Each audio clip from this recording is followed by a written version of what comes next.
Зулхиджа айы башталгандан тартып, Зулхиджанын 13-чү күнүнө чейин такбир айтып, Аллах субхана тааланы улуктап зикир айтуу бул сооптуу иштердин бири. Такбирди кантип айтабыз? Аллаху акбар, ла илаха иллаллах, Аллаху акбар, ва лиллахил хамд.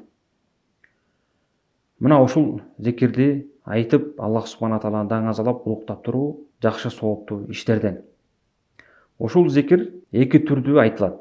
Биринчиси эркин түрдө.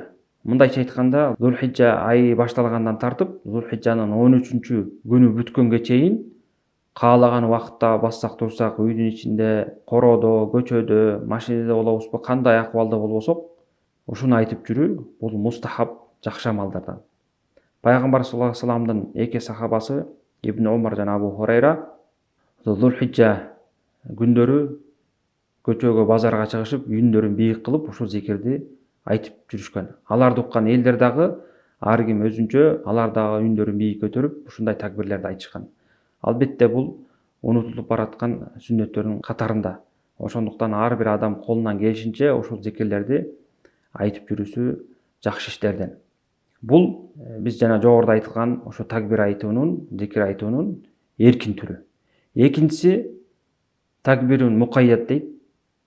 Бул чектелген такбир. Бир орунга, бир убакытка байланган. Кайсы убакыт, кайсы орун ал ошол парз намаздан кийинки убакытка байланган. Арафа күнү багымдат намазынан тартып, Зулхиджанын 13-чү күнү асыр намазыга чейин ар бир парз намаз бүтөр замат, оң жакка жана сол жакка салам берер замат ушул такбирди айтуу бул дагы сооптуу иш. Мына ушул күндөрү ушул намаз бүтөр замат ошол убакытка, ошол орунга чектелген такбирди айтабыз. Ошол жанагы эле такбир, бирок жанагындай намаздан кийин дароо айтылат. Биринчи такбир болсо каалаган учурда. Намаздан кийин дароо айтылбайт, бирок жалпы убакытта каалаган учурда айта берет. Бул биз айтып аткан чектелген такбир болсо, парз намаздан кийин дароо айтылат. Арафат күнү башталат. Арафат күнү деген эмне? Арафат күнү ошо Курман айт күнүнө бир күн калгандагы күндү Арафат күнү дейбиз. Ошол кезде ажыга барган ажылар Арафа деген жерге барып, күн батканга чейин Аллах субхана таалага сыйынышат. Ошол күндү Арафа күнү дейбиз. Же болсо кыргыздар айткандар Арапа күнү. Эртең айт болот деп даярданышат го, ошол күндү Арапа күнү деп коет. Мына ошол күнү багымдат намазынан тартып, ар бир парз намаз сайын салам берер менен ар бир адам, эркек ба аялбы, ушул зикирди айтат. Албетте, эркектер эркин такбирди дагы, ошо чектелген такбирди дагы айтканда үйүндөрүн бийик чыгарып айтуу бул мустахаб болот. Аял киши болсо, эгерде жалгыз болсо үйүнүн чыгарып айтат, эгерде жанында чоочун эркектер болсо, анда ичинен айтат. Бул сүннөт. Ушул сүннөттү калтырбай айтып жүргөнгө аракет кылалы.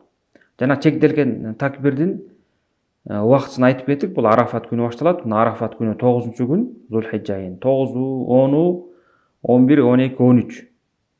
Мындайча айтканда 5 күн айтылат. Бирок 5-чү күнү асыр намазы менен токтойт. Асыр намазын окуп, салам берер менен ушул зикирди айтып, анан ошо менен токтотобуз.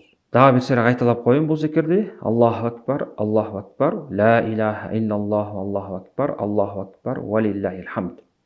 Ушул нерсени эстен чыгарбай, өзүбүз амал кылып, жакындарыбызга, ата-энебизге, бир туугандарга, досторго, жалпы мусулмандарга жеткирип, ушул улуг күндөрү, сооптуу күндөрү жакшы соопко ээ болууну аракет кылып, үмүт кылып, колдон чыгарбай пайдалуу өткөрөлү.